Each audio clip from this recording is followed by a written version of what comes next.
వ్యవసాయం అంటేనే జూదంలా మారిపోయిన పరిస్థితులివి. పంట వేసి బాగుంది అని అనుకునే లోపే ఏ చీడో పీడో ఆశించి పంటకు నష్టాన్ని కలగజేస్తుంటాయి. ప్రస్తుతం వరి పైరుకు దోమపోటు తలపోటుగా మారింది.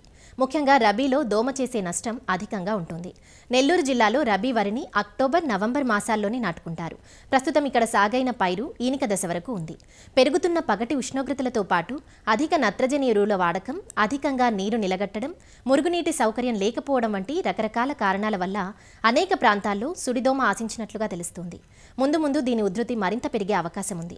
దాంతోపాటు ఈనిక దశలో ఉన్న వరిలో కంకినల్లి కూడా కనిపిస్తుంది. అందువల్ల రైతులు అప్రమత్తంగా ఉండి సుడిదోమ, కంకినల్లి నివారణకు చర్యలు చేపట్టాలంటూ సూచిస్తున్నారు ఆచార్య ఎన్జీ రంగా వ్యవసాయ విశ్వవిద్యాలయం, నెల్లూరు వ్యవసాయ పరిశోధనా స్థానం శాస్త్రవేత్త డాక్టర్ ఐ పరమశివ. ప్రస్తుతం నెల్లూరు జిల్లాలో ఉన్నటువంటి రబీ వరి పైరును సుడిదోమ ఆశించి నష్టాన్ని కలుగజేస్తుంది. సుడిదోమ గింజలు పాలు పోసుకునే దశ నుంచి మొదలుకొని వరి కోత వరకు కూడా ఆశించి నష్టాన్ని కలుగజేసే అవకాశం ఉంది.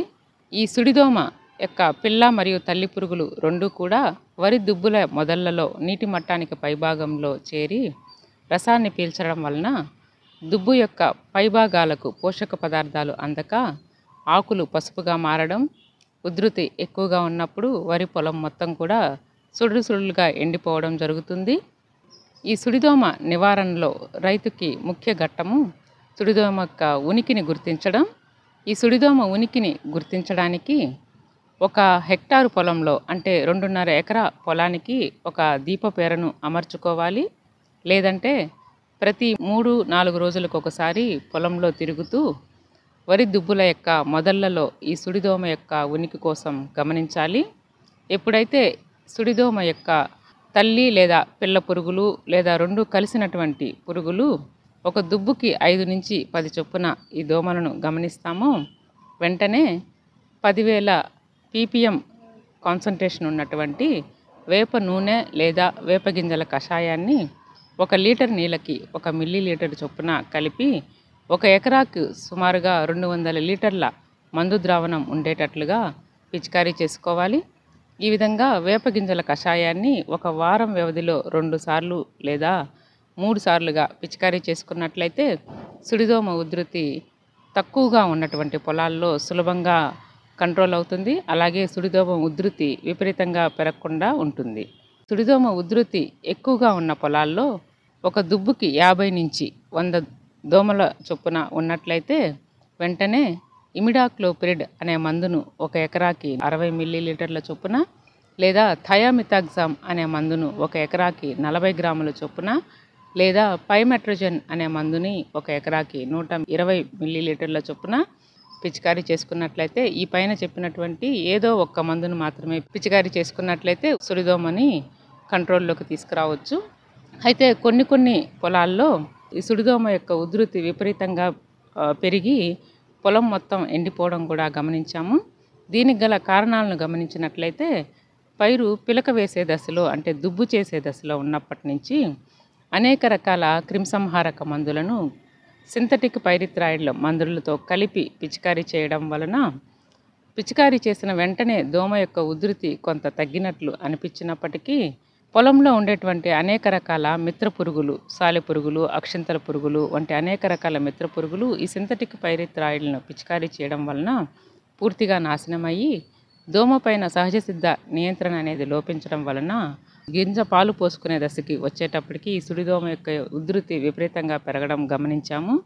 కాబట్టి రైతు సోదరులు ఈ విషయాన్ని గమనించుకొని పంట తొలి దశల నుంచి అంటే దుబ్బు చేసే దశల నుంచి అవసరం ఉన్నా లేకపోయినా క్రిమిసంహారక మందులను వాడడం మానివేయాలి. దీనితో పాటు సింథటిక్ పైరిథ్రాయిడ్లను వాడకూడదు. వీటితో పాటు నత్రజని ఎరువులను సిఫార్సు మేరకు మాత్రమే వాడుకోవాలి. అధికంగా నత్రజని ఎరువులను వాడుకోవడం వల్ల కూడా పంట విపరీతంగా పెరిగి సుడిదోమ ఉధృతి ఎక్కువగా పెరిగే అవకాశం ఉంది. వీటితో పాటు పంటని అడపాదడపా ఆరబెట్టుకోవడం, వరి పొలాల్లో కాలిబాటలు తీసుకోవడం ఇలాంటి వాటి వల్ల వరి దుబ్బులకు గాలి వెలుతురు బాగా సోకి సుడిదోమ యొక్క ఉధృతి విపరీతంగా పెరగకుండా ఉంటుంది. ప్రస్తుతం ఉన్నటువంటి రబీ వరి పైరు ఎక్కడైతే గింజ పాలు పోసుకునే దశలో ఉందో కంకినల్లి ఆశించి నష్టపరుస్తున్నట్లు గమనించాము.